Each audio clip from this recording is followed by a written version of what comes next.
Good morning. I'm Matthew Johnson, Senior Minister here at the Unitarian Universalist Church in Rockford, Illinois, and welcome.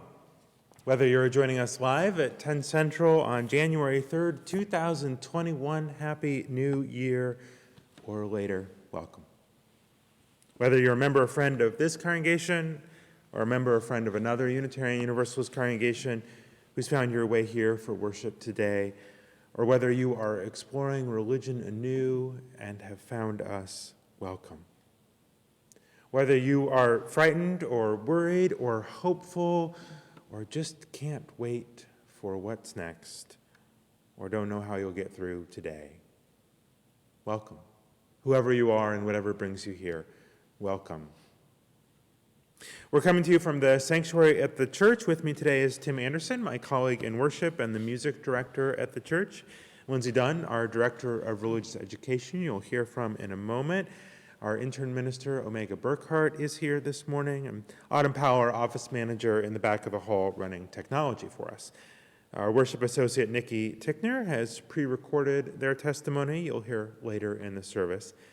And Chris Ainsworth, our membership coordinator, is at home and chiming in on the Facebook feed and making folks feel welcome online. If you're there on Facebook, we invite you to say hello, type in good morning, let us know that you're with us, and we invite your reflections as we go through this morning's service. How does it resonate with your own life? But we're going to worship together.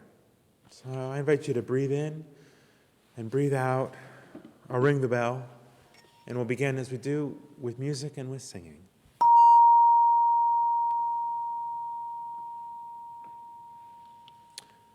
We invite you from your homes or from wherever you are to sing along with us. We'll put the words up on the screen. Our hymn of the month for January is Turn Back, words based on the prophet Ezekiel.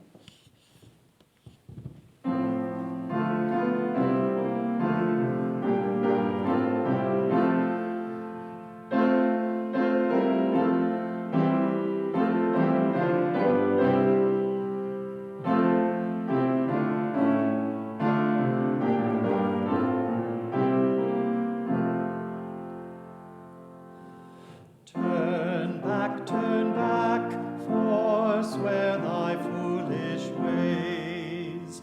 Old now is earth, and none may count its days. Yet humankind, whose head is crowned with flame, still will not hear the inner God proclaim. Turn back, forswear thy foolish ways. Earth might be fair, its people glad and wise. Age after age, our tragic empires rise. Built while we dream, and in that dreaming weep. Would we but wake from out our haunted sleep. Earth might be fair, and people glad and wise. Earth shall be fair, and all its people one. Nor till that hour shall God's whole will be done. Now, even now, once more from earth to sky, peals forth in joy that old undaunted cry. Earth shall be fair, and all its people one.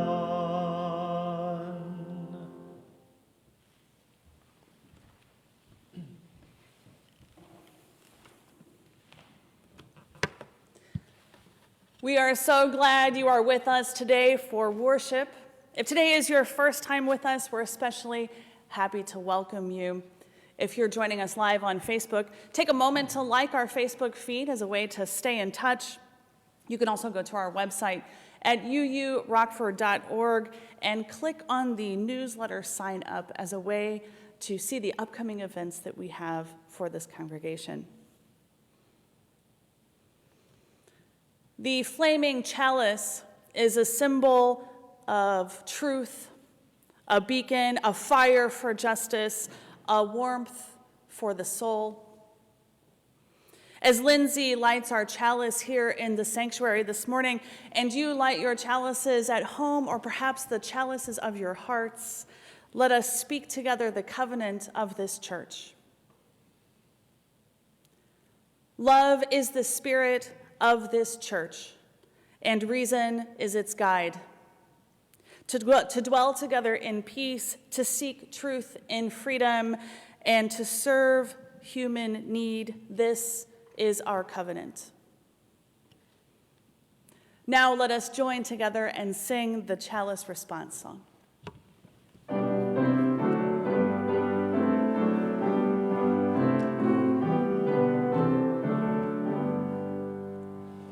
May love shine forth through us today. May light of reason guide our way.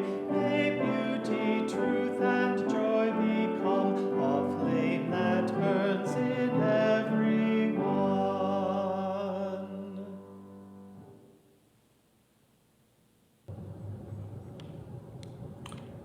The Tao Te Ching says that the Tao, the sacred way, is like water. It flows through all things and gives life, but also destroys sometimes. Water. This is the river that bisects the town that many of us live in, the Rock River. It's freezing at the moment. Snow, which is water, has fallen and more will fall. The sunlight reflects on the water. Water is desolation, flood, or drought. It is consolation, a hot bath after a long day of work, a cold glass of water when you're thirsty, when you've come a long way. Fields growing. Water is most of what we are. Our bodies, made mostly of this element, this compound, so simple, and without it, we would not be. So as we enter worship, feel the water that is in you and in the earth that flows down from the mountains, up from the wells, down to the oceans. See it. Breathe. Let us worship together.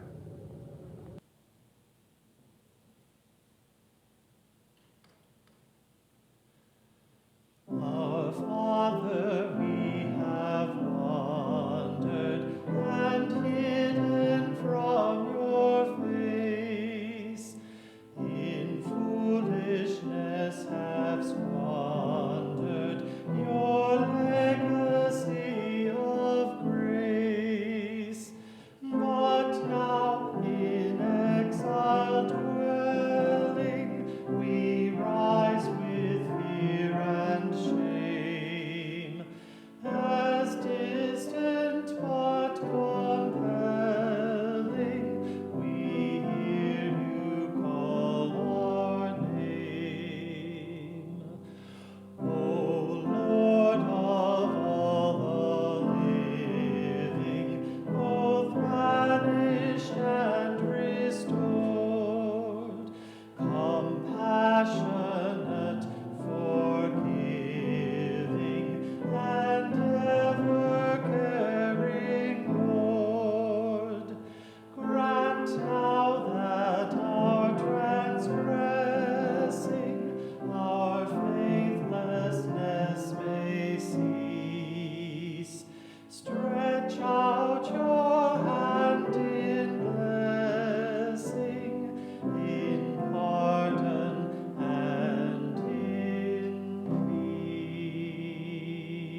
Good morning.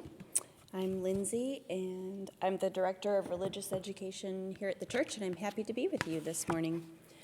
Our story this morning is Alexander and the Terrible, Horrible, No Good, Very Bad Day by Judith Viorst. I went to sleep with gum in my mouth, and now there's gum in my hair. And when I got out of bed this morning, I tripped on the skateboard, and by mistake, I dropped my sweater in the sink while the water was running, and I could tell it was going to be a terrible, horrible, no good, very bad day. At breakfast, Anthony found a Corvette Stingray car kit in his breakfast cereal box, and Nick found a junior undercover agent code ring in his breakfast cereal box. But in my breakfast cereal box, all I found was breakfast cereal. I think I'll move to Australia. In the carpool, Mrs. Gibson let Becky have a seat by the window. Audrey and Elliot got seats by the window too. I said I was being scrunched. I said I was being smushed. I said if I didn't get a seat by the window, I'm going to be carsick. No one even answered. I could tell it was going to be a terrible, horrible, no good, very bad day. At school, Mrs. Dickens liked Paul's picture of the sailboat better than my picture of the invisible castle. At singing time, she said I sang too loud. At counting time, she said I left out 16. Who needs 16? I could tell it was going to be a terrible, horrible, no good, very bad day. I could tell because Paul said I wasn't his best friend anymore. He said that Philip Parker was his best friend and Albert Moyo was his next best friend and that I was only his third best friend. I hope you sit on a tack, I said to Paul. I hope the next time you get a double-decker strawberry ice cream cone, the ice cream part falls off the cone part and it lands in Australia. There were 2 cupcakes in Philip Parker's lunch bag, and Albert got a Hershey bar with almonds, and Paul's mother gave him a piece of jelly roll that had little coconut sprinkles on the top. Guess whose mother forgot dessert? It was a terrible, horrible, no good, very bad day. That's what it was, because after school, my mom took us all to the dentist, and Dr. Fields found a cavity just in me. Come back next week and I'll fix it, said Dr. Fields. Next week, I said, I'm going to Australia. On the way downstairs, the elevator door closed on my foot, and while we were waiting for my mom to get the car, Anthony made me fall where it was muddy. And when I started crying because of the mud, Nick said I was a crybaby. And while I was punching Nick for saying crybaby, my mom came back with the car and scolded me for being muddy and fighting. I am having a terrible, horrible, no good, very bad day, I told everybody, and no one even answered. So then we went to the shoe store to buy some sneakers. Anthony chose white ones with blue stripes, and Nick chose red ones with white stripes. I chose blue ones with red stripes, but then the shoe man said, we're all sold out. They made me buy plain old white ones, but they can't make me wear them. When we picked up my dad at his office, he said I couldn't play with his copy machine, but I forgot. He also said to watch out for the books on his desk, and I was careful as could be, except for my elbow. He also said, don't fool around with this phone, but I think I called Australia. My dad said, please don't pick him up anymore. It was a terrible, horrible, no good, very bad day. There were lima beans for dinner, and I hate lima beans. There was kissing on TV, and I hate kissing. My bath was too hot. I got soap in my eyes. My marble went down the drain, and I had to wear my railroad train pajamas. I hate my railroad train pajamas. When I went to bed, Nick took back the pillow he said I could keep, and the Mickey Mouse nightlight burned out, and I bit my tongue. The cat wants to sleep with Anthony, not with me. It has been a terrible, horrible, no good, very bad day. My mom says some days are like that. even in Australia.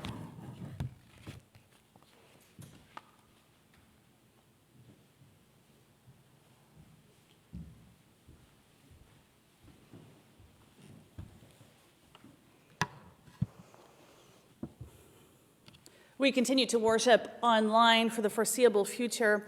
We do have some upcoming events, though, so please check them out in our newsletter. For example, we have some wonderful Wednesdays coming up in January that you might be interested in. You can read more about them there. In the meantime, since we are not meeting in person, check in with one another. We don't have coffee hour together in the hall, but we do have other ways to keep in touch. Text a friend, give a call, especially in this time when we're not able to get out and see each other in person. Reach out. Keep those connections strong. And of course, please feel free to reach us here at the church. Most of us are working from home, but we can be reached by phone, by email, and we can schedule a Zoom meeting if you would like. Cease to do evil. Learn to do good, seek justice, rescue the oppressed, defend the orphan, plead for the widow. These words from Isaiah chapter 1, verses 16 and 17 call to us to do the work of justice in our world.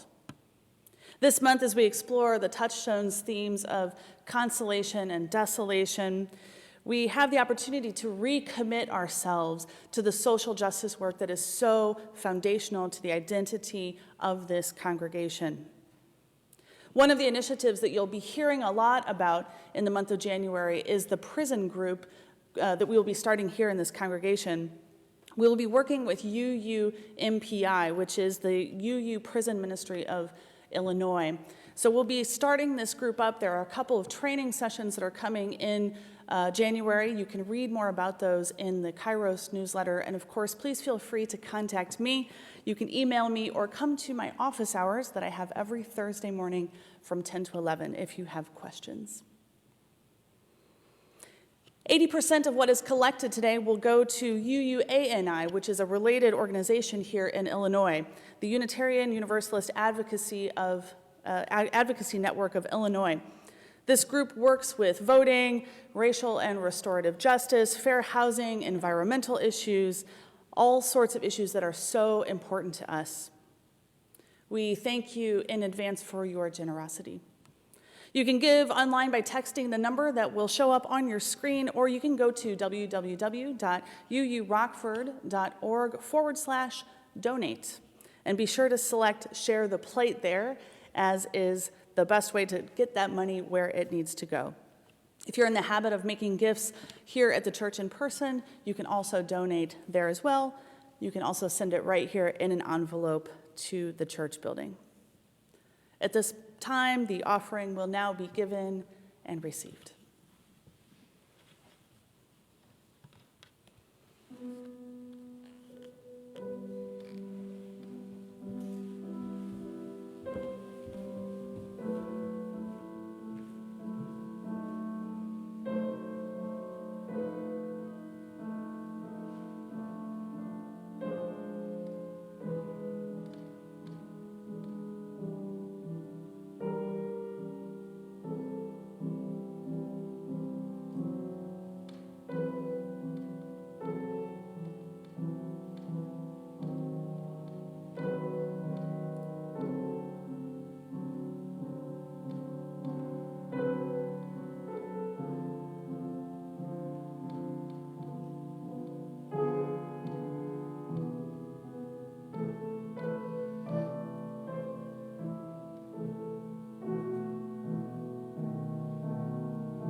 morning. When I received the instructions for Worship Associate today and saw that they were focused on this concept of making meaning out of devastation, rebirth or rebuilding after destruction, and what we do with destruction, it really made me think of this idea of kids building blocks and this idea of building things and knocking them over, which led to me writing this little piece that I hope to use as more of an introduction for a bigger piece of writing that I'm working on. But I thought for my testimony today, I would just share this introductory piece of writing with you, since I feel like it best explains all the feelings and thoughts I had when I read about today's theme. So the writing is called The Box of Blocks. My kids have a box of blocks, nice sturdy wood blocks, the kind that make you say ouch when you accidentally drop one on your foot. My kids like to build structures with these blocks, mostly towers or garages for their Hot Wheels, but they like to knock down and destroy what they have built more than they like the building itself. They build to destroy, to build back up again. Sometimes they build the exact same thing, placing all the same blocks in the same spaces and places. Sometimes they make something brand new. I think about my own box of blocks. Instead of oak, my blocks are made up of my stories. Events and choices, people and places, belongings and memories. The structure I build is my life, and it has a foundation. As I build, I make a series of choices. Where to place the block and when. Do I use a triangle or a square? Do the blocks fit together, or do they have space between, separated by the oblong shapes that are less commonly available? I've learned the hard way that some blocks are more flexible than others. While some can be used universally, others are very specific. Whether it's something I do deliberately or something that happens over time as I remove blocks here and there, the structure eventually topples. And then left with the choice of how to rebuild. My kids look forward to the topple and the rebuild, the chance to recreate. I can't always say the same about me and my blocks. I don't always know how to move forward. Do I rebuild the same structure by putting the same shapes in the same spaces and places, or do I make changes? Do I build something new and different, or do I stick to what I know? As I rebuild, I can make small changes that only I would notice, like replacing a square with a rectangle or moving a triangle towards the center. There is the opportunity for big changes, the ability to make an entirely new structure with a brand new foundation. But a full rebuild takes full destruction, an undoing of top to bottom. My stories are my box of blocks. When things fall over, sometimes I put the same blocks in the same places. Sometimes I use the exact same block but put it in a different place, moving it from the center to the periphery or vice versa. There are changes, yes, but I'm still using the same blocks and the same foundation. Nothing really changes until I work on my foundation because the old foundation is never strong enough to support significant changes. I can slowly remove or change the blocks that make up the foundation, but after enough times of doing this, it's no longer structurally sound. Eventually, I remove or I change the piece of the foundation that makes everything else fall.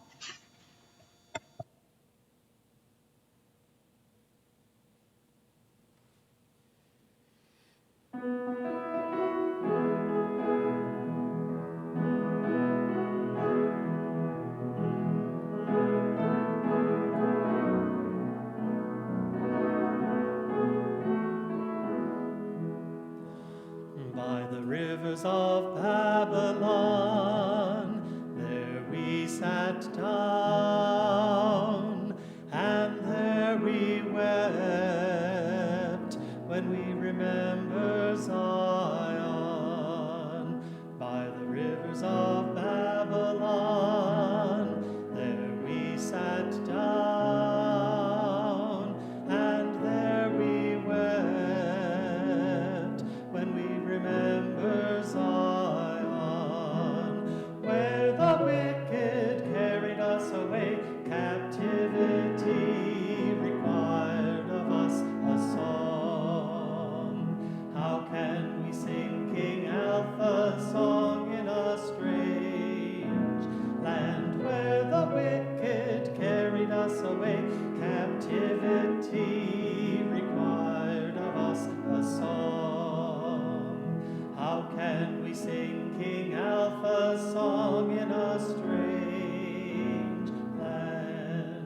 So let the words of our mouths and the meditations of our hearts be acceptable in thy sight, O for I. So let the words of our mouths and the meditations of our hearts be acceptable in thy sight, O for I.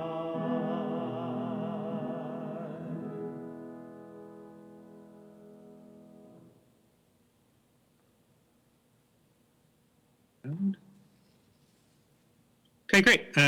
Matthew Johnson, and I'm here with Rabbi Bina Wang, the rabbi at Temple Bethel, the congregation here in Rockford, Illinois, and my colleague and friend. And Bina, thanks for making some time to chat about the prophets and about Isaiah. I'm happy to do it. Great. So tell our folks a little bit about the Hebrew scriptures kind of in general and where the prophets fall into the thinking that Jewish folks have about these sacred documents. Yeah, so when people think about what is the Jewish Bible, sometimes they just think, oh, it's just the Torah, and that's all there is. So the Torah being the first 5 books of the Bible. But really, there's 3 sections. So there's the Torah, then there's the prophets, and then there's a section that's called the writings, which is like Psalms and Proverbs and Ecclesiastes and what we call the 5 scrolls plus Chronicles. And so the prophets are in the middle of that. Mm-hmm. And so that's the basic structure of it. And of course, what we call it is all kinds of complicated, right? But we use the abbreviation in the Hebrew. So Torah is T, in prophets is Nivi'im, and then the writings is Ketuvim, and when you put them together, T-N-K, it's Tanakh. And that's how we refer to our whole scripture. Right. That's bringing back memories of my seminary education to refer to it as the Tanakh. There are a lot of prophets. Some are lots of chapters and some are very brief. What place do the prophets have in contemporary Jewish thinking about being close to God and the religious life and what's important? Yeah, so, the relationship that we have to the prophets is really kind of interesting because, the basis of a lot of Jewish law is the Torah. And in some ways, the prophets are sort of secondary literature, but as modern Jews, particularly as Reformed Jews, we base a lot of kind of our ideals of what people should do and be on the words of the prophets, some of the prophetic greatest hits, let justice roll down as waters and righteousness as a mighty stream, and not lifting up sword against, nation shall not lift up sword against nation. And, so in that way, sometimes we even call ourselves prophetic Judaism because the message of the prophets really becomes the message that sort of guides us in our behavior, not only how we're supposed to interact with God, but how we're supposed to interact with each other. Right. So let's talk a little bit about Isaiah in particular. You and I know that Isaiah, the book of Isaiah, is probably a couple of different authors over a long period of time contributing parts of it. How do folk, and the other thing that you and I know is that a lot of Christians look at some of the verses in Isaiah and find prefiguring of coming of Jesus, which of course is not how Jews think of the book of Isaiah. So you talk a little bit about Isaiah in particular and kind of what the book of Isaiah means to folks? Yeah, I think if you ask the average person, what does Isaiah mean, they wouldn't have an answer for that. But then if you said, oh, well, what do you think about this verse or that verse? They'd say, oh, yeah, that's super important. So, so Isaiah has some of our most well-known liturgy. So we have a prayer that's called the Kedusha, where we say, holy, holy, holy, is the Lord of hosts. And that comes from Isaiah. Part of our Torah service that we say when we take the Torah out, we say a phrase, Ki mitzion tetzei Torah, from out of Zion comes the Torah, and that's also from Isaiah. And then after there's this sort of sad holiday that falls in the summertime called Tisha B'Av, where we commemorate the destruction of the temples and a few other things as well. And the Haftorah that's read right after Tisha B'Av is from Isaiah. The idea of bringing comfort, nachamu, nachamu, comfort, comfort my people. And so the idea is that we're supposed to be comforted after this sad remembrance. So it has great significance that way. And then, when you think about some of the other sort of Isaiah highlights, like being a light unto the nations, in a lot of Jewish minds, that's our calling to set the example of what we want everyone to be doing. And so we're supposed to act in a righteous way to be a light unto the nations. So there's that. In terms of how we look at some of the chapters that are often cited as predicting Jesus, there's some technicalities. So, for instance, the word that's often translated as virgin doesn't really mean virgin. It means young woman. And there's a separate word for virgin. And if Isaiah, Isaiah wasn't a dummy, so if he had wanted to say virgin, he would have used the word bitulah instead of alma, I think is the word he uses. Anyway, right. And we also find it a little, given the timing, odd that Isaiah would be predicting something that isn't going to happen for 700 years. It'd be like us hearing a prediction of something that's going to happen in the year 2700. What I remember learning in seminary is that a lot of the predictions of someone will come from the east to set us free is about Cyrus the Great, the king of Persia, who ends the occupation and lets the Jews practice their religion again. Right. I mean, it would seem that part of Isaiah was written after the exile, which is, some couple hundred years later after what we think of as the prophet Isaiah, in the 8th century. Let me ask a little bit about the temple and Isaiah, because maybe this will be our last question for our folks today, but the beginning of Isaiah, as I'll say later in the sermon and the service, people will see, is well before this, 740 BC. But the end, that we'll get to later in the month, is about the destruction of the first temple and then the rebuilding of the second temple. And you and I have been to the Western Wall, which is the ruins of that second temple, which was destroyed by the Romans hundreds of years later. Talk a little bit about sort of Isaiah and the temple and the place of the temple in sort of Jewish imagination. I know it's a big question, but give us some thoughts about it. Yeah, I think it depends on which denomination of Judaism you're a part of.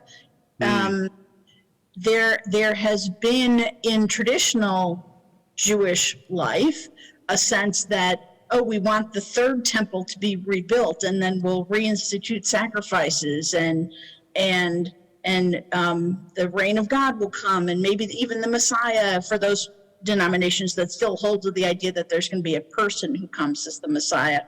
But, Reform Judaism has sort of long discarded that idea. And in fact, in some ways, it's no accident that a lot of our congregations are called temples. It's no accident that we're Temple Bethel, that Reformed Judaism. Now, granted, some of it is because we started in Germany and a lot of buildings were just, called temples, and that was, but it was the sense that we're no longer hoping for a rebuilding of the temple. We don't want the reinstituting of the priesthood or sacrifices or things like that.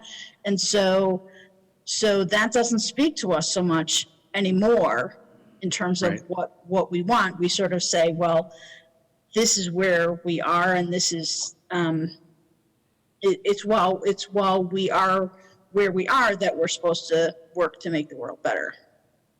In a way that sort of turns back around to Isaiah, right? That his argument is that the faith isn't the rituals we do or the sacrifices we do, but is how we treat one another, right? How we treat the widow and the orphan, and are we a light unto the nations, and do we act with righteousness?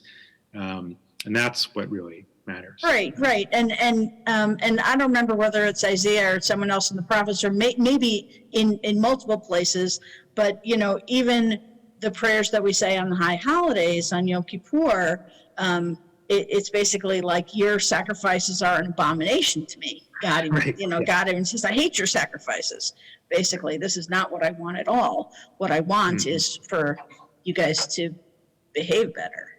Yeah, right. Wisdom for the ages. Thank you so much for your time, and it's always a pleasure to see you. And I know the congregation will be grateful. So thanks. Thanks.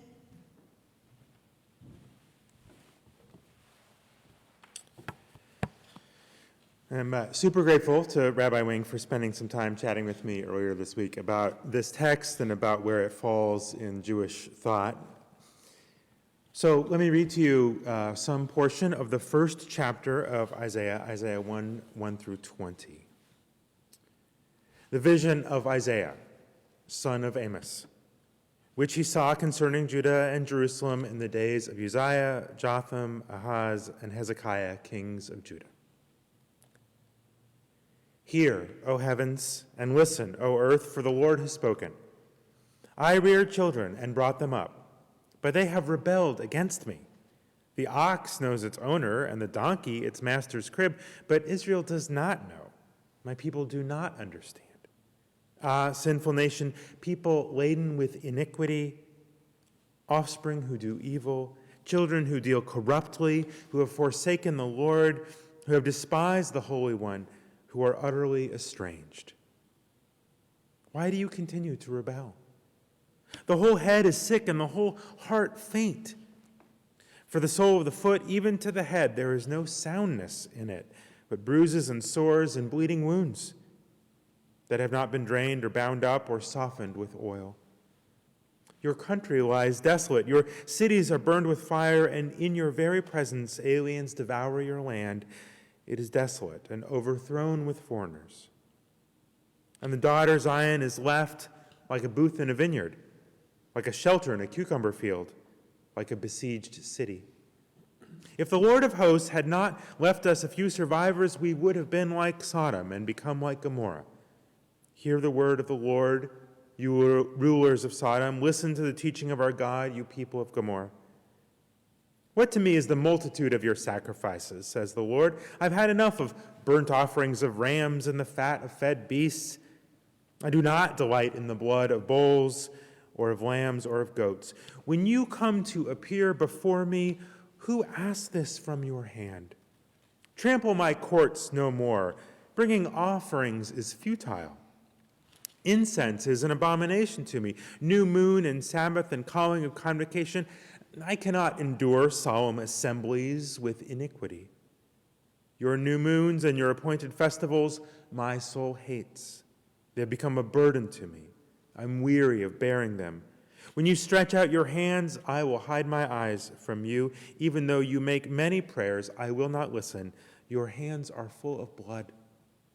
Wash yourselves. Make yourselves clean. Remove the evil of your doings from before my eyes. Cease to do evil. Learn to do good. Seek justice. Rescue the oppressed. Defend the orphan. Plead for the widow. Come now. Let us argue it out, says the Lord. Though your sins are like scarlet, they shall be like snow. Though they are red like crimson, they shall become like wool. If you are willing and obedient, you shall eat the good of the land. But if you refuse and rebel, you shall be devoured by the sword. For the mouth of the Lord has spoken. I want to invite you into a moment of silence and quiet, just to take a few breaths.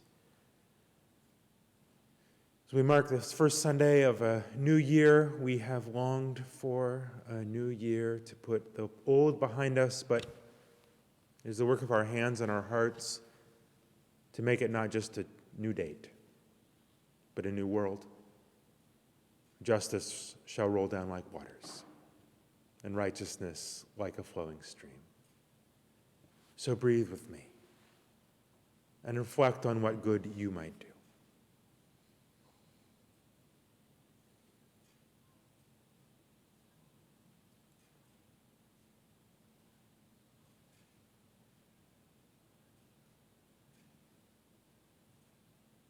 Great Spirit of life and love, be with us this day and every day.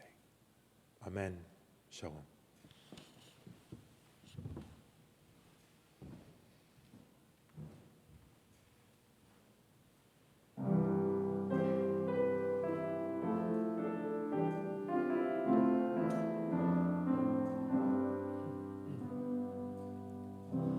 What does the Lord require for praise and offering?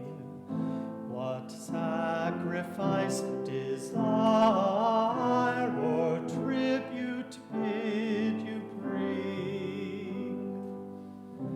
To do justice, love mercy, and walk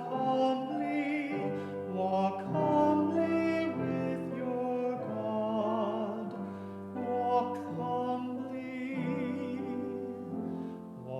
humbly with your God.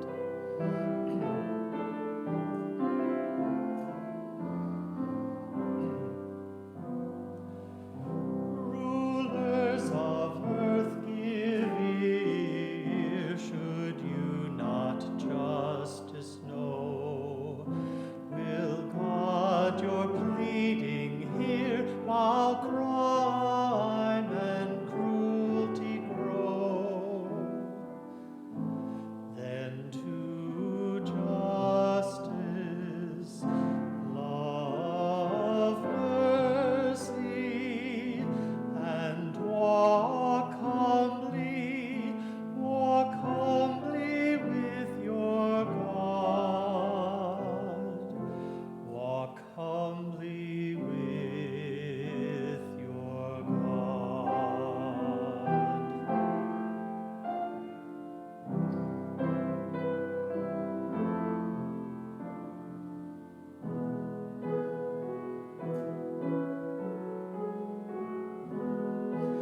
How shall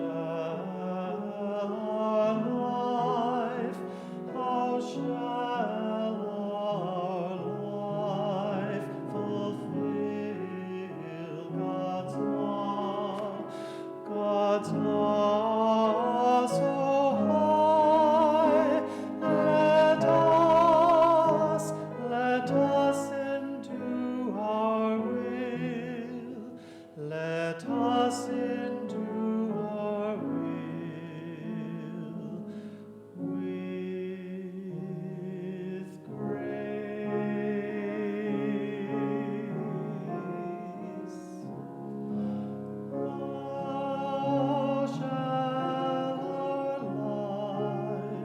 How shall our life fulfill God's law? What does the Lord require?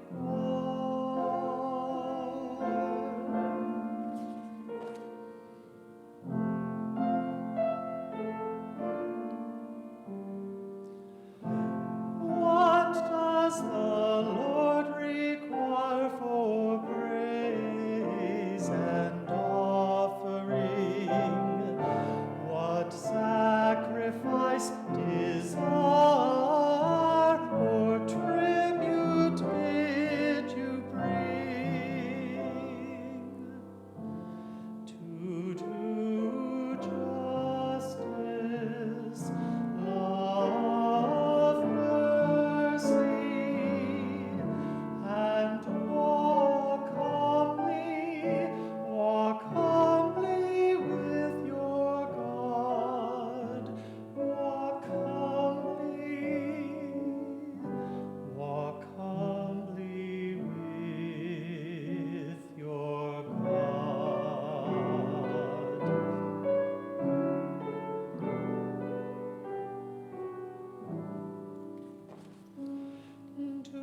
justice, love mercy, walk humbly with your God.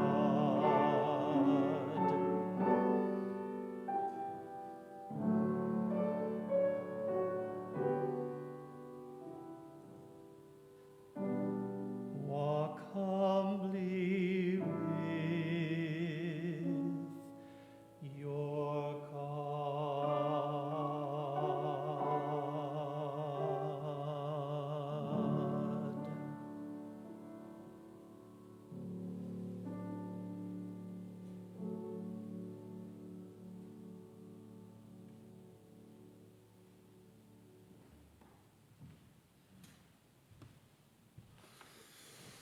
Thank you, Tim.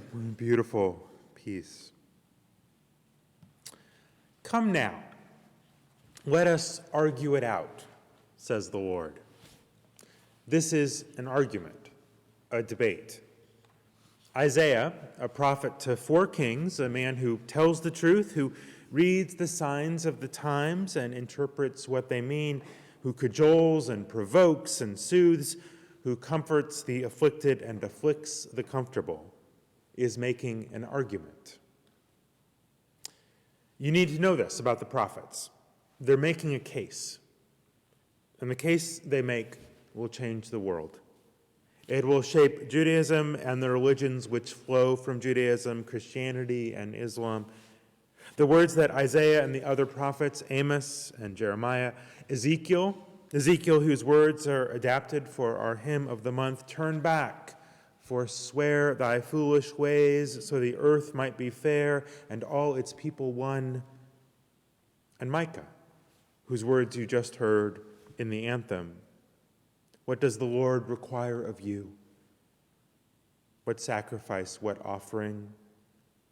Do justice, love mercy, walk humbly with your God. Micah and Isaiah live about the same time, and you hear similar words in Isaiah's opening chapter. Even though you make many prayers, I will not listen. Your hands are full of blood. That's true, isn't it? Cease to do evil, learn to do good, seek justice, rescue the oppressed, defend the orphan, plead for the widow. That's how you get back in favor.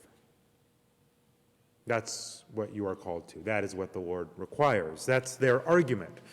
Isaiah and Micah and Amos have an interpretation of the world around them and what it means to be a good human being and what it means to follow God, to worship God. Their argument, parts of which we will trace over the next 4 weeks as we explore the book of Isaiah, is this. Following God, worshiping God, isn't about how much you pray. It isn't about doing the right rituals. It isn't about sacrifices of animals on the festival days. It isn't about any of those things. Following God is instead, their argument goes, about justice, about care, about compassion and mercy and right living.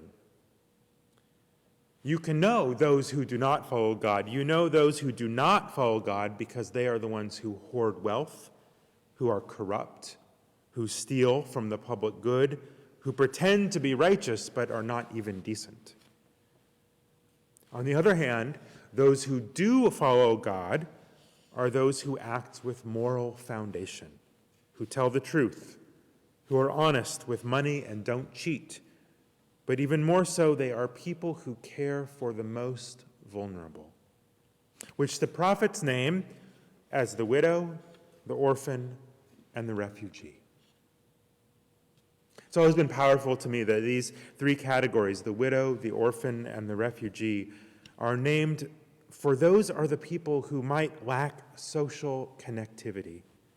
They don't have a husband or parents or an extended family to provide for them, to care for them, all of which you need then and often now.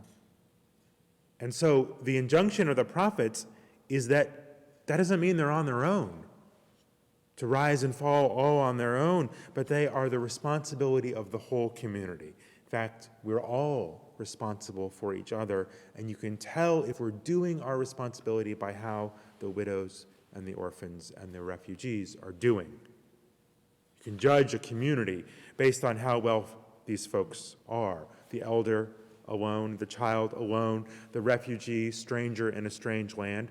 How are they? I mean, right now, January 3rd, 2021, how are they? You can see why the message of the prophets has remained relevant all these centuries later. 2,700 years after Isaiah lived and wrote, we still quote his injunctions. We belong to the liberal faith tradition, to the tradition that found Isaiah persuasive. Unitarian Universalism is one of members of that liberal tradition who find Isaiah persuasive. Jesus of Nazareth was persuaded by Isaiah too. He is said to have quoted Isaiah when he gave his first sermon, and his message is all about what Isaiah said, that it is not your outward ritual, but your inward heart that makes you a follower of God. 2,000 years after that, this is the stance of liberal religion and our tradition. That the call to be holy is not the call to right belief or to right ritual, but the call to right action, to justice, mercy, and love. Come, let us argue it out. For this is not the universal understanding of religion. It wasn't then, and it isn't now, even though some of us might wish it was. It isn't. I am persuaded by Isaiah, but many people of faith are not. They're attracted to other arguments, that it is right ritual that connects one to the holy, or that all you must do is believe, or as John Calvin and his followers claim, that wealth and success is not a sign of sin, as Isaiah said, but actually a sign that you are favored by God. Why else would you be well? This is an argument. It isn't settled. Probably never will be. We can see this argument in the first chapter of Isaiah quite clearly, and in a way that is relevant for today. Isaiah refers to the sins of Sodom and Gomorrah. He accuses the rulers of his time by being like the rulers of those cities back a few hundred years previously, which are named and destroyed by God in the older texts. Now, a lot of folks think that the sins of Sodom and Gomorrah were about sex. You've probably heard that interpretation, about sex out of marriage, about sex between men, and so forth. But that's not what Isaiah thinks. And I think it's pretty clear that Isaiah is correct from the original text of the story. But again, we're having an argument. Isaiah thinks the sin of those cities is an absence of hospitality. It's corruption and greed and a denial of human dignity. Instead of welcoming orphans, they exploit them. Instead of welcoming travelers, they fleece them. Instead of a community of justice, they lead a community of cruelty. So why did God destroy Sodom and Gomorrah in the old story? Isaiah makes an argument that it is because they did not treat their neighbors with love, because they were greedy. Now, it's some centuries later, about 742 BCE or so, the Assyrians are knocking at the gate. The soldiers have already made incursions into our land, Isaiah says, and it doesn't take a skilled prophet to know what Isaiah knows, that in a few years, Judah will be overrun by Assyrian forces. Those forces, that's the aliens he refers to, the invaders, the Assyrians who are coming. Those forces will do what invaders do. They'll raise taxes, destroy cities, steal captives, and raid farms. Their freedom and their faith will suffer. So we're having an argument. Judah is prosperous, relatively. The rich are doing fine anyway at this point in history. Why is something bad happening to us? We do all the rituals. Why is something bad happening to us? And Isaiah says it isn't because we didn't do the sacrifice right. It isn't because we didn't pray enough.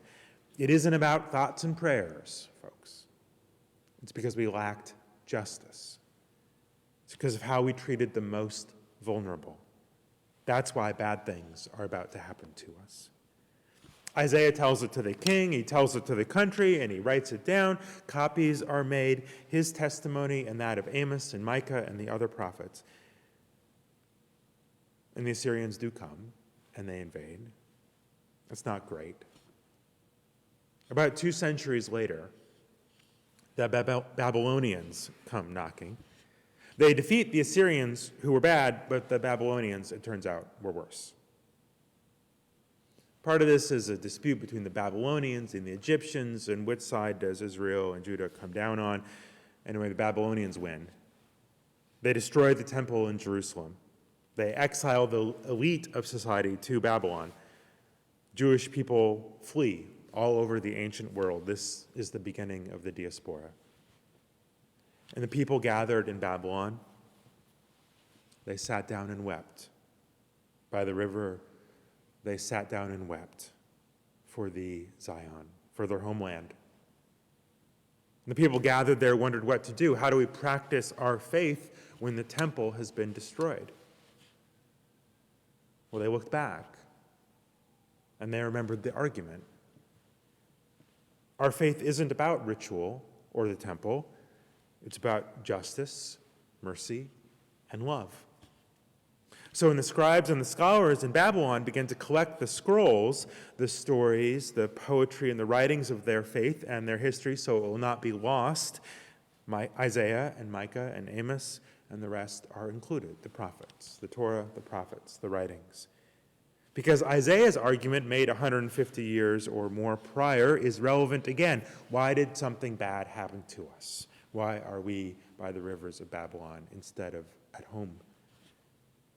And the argument is because we did not do justice, love mercy, and walk with humility in the way we were supposed to. We were greedy, corrupt, and indifferent to the pain of our siblings. We did not follow the ways of God. Most of the first 39 chapters of what today we call the book of Isaiah were written by Isaiah between 742 BCE and around 680 or so BCE, which is to say over his 60 years of being a prophet. The man had a long career in telling the truth. The rest of the chapters of that book, and we'll get to some of that later this month, were added during the Babylonian exile and after the return to Jerusalem, when good news comes, when the people have learned to be just and fair, and the temple is rebuilt, and there is rejoicing, trusting not in power, nor in wealth, but trusting in God and in love. But now, at this point in the story, in exile dwelling, we rise. We hear you call our name. Grant us now that our transgressing, our faithfulness may cease. Stretch out your hand in blessing, in pardon and in peace. Those are the words from the musical response earlier, and you can see why these texts, these experiences, this argument is so powerful, why it resonates in hymns and poems, and why it lives in the human heart all these centuries later. Isaiah's argument lives to this day. The issues he addressed are alive now for us. For example, why have we suffered so from this virus? Is it random? Is it because people didn't do the right rituals and say the right prayers? It's worse in the United States than a lot of other places. Is that why? Or is it because of injustice, inequity, and inequality? Because we lack the social safety net that will allow people to stay home and stay safe? Because we prioritize tax cuts and tanks over public health departments? Because of racism and segregation and indifference? Because our democracy has been corrupted by power-hungry criminals, negligent blowhards, and do-nothings? Maybe that's why. Isaiah thinks so. Desolation, destruction, disaster. Look, bad things happen. They happen to nations and they happen to people. Bad things happen at random. Disease, drought, earthquakes, relationships end, people die, things fall apart. It happens to us all. Isaiah's argument is not that faithfulness and justice will prevent every random disaster from coming to the people. And my argument today is not that love and compassion will stop bad things from happening in your own life. They will not. I wish they would, but they will not. But justice and mercy and love, care for one another, makes it possible to overcome desolation, to rebound from disaster, to rebuild the tower, to find a way through grief to a new life, to turn the page and write a new chapter, to begin again. And I don't mean just social questions, right? How do you climb back from the end of love? Through friendship and vulnerability and more love, and not through bitterness and shame, I assure you. How do you move through grief? Through generosity, through compassion for others and yourself, through solidarity and kindness. Illness, job loss, when your plans fail or your hopes are dashed, when things don't go well, when it is a terrible, horrible, no good day. What is the cause of desolation and what is its remedy? Well, the cause is varied, random, someone else's motives. Sometimes we make mistakes or other people do. Things happen. Whatever it is, some days are like that, even in Australia. There are horrible, no good days. What makes it worse, what makes twists and turns harder to handle, is when there is insufficient justice, weak community, separation, division, cruelty. What makes it better? What gets us to the new world of grace and hope, the blessings of peace? Well, when we are surrounded by love, when we care for each other, when forgiveness and mercy and justice roll down like waters, when we let the dove fly in. What is the remedy of desolation? I say it is friendship, compassion, justice, fairness. Maybe I'm wrong. Maybe the prophets are wrong, but maybe we're right. And what would it mean if we lived as if that was the right answer? What if that's the story we tell? What if we act like that's true? What if we open the window and let the dove fly in? What if we get up from our weeping and build a world of justice? What if the way forward is justice? There's no cosmic guarantee, but it's worth a try. Open the window and let the dove fly in. Open the window. Let the dove fly in. We'll sing together.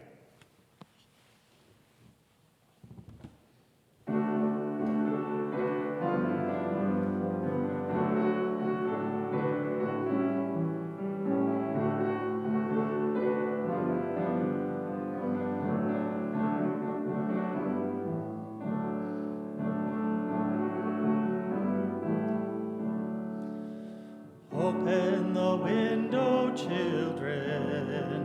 Open the window now. Open the window, children. Open the window, let the dove fly in. Open the window, let the dove fly in. Neighbors lock their doors, build fences so high. Open the window, let the dove fly in. Don't see what's to discover on the other side. Open the window, let the dove fly in. Abran la ventana, niños. Abran la ventana ya. Abran la ventana, niños. Abran la ventana que entre la paloma. Abran la ventana que entre la paloma. This big old world is in a great big mess. Open the window, let the dove fly in. Open the window, find peace and rest.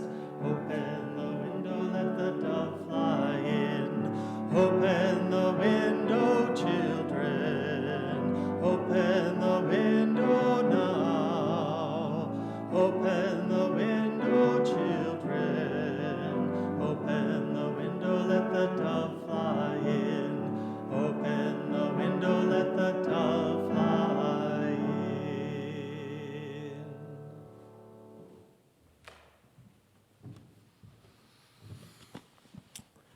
Lindsay will extinguish the chalice here at the church, and you might extinguish your chalice at home, but we extinguish not the light of truth, the warmth of community, or the fire of commitment.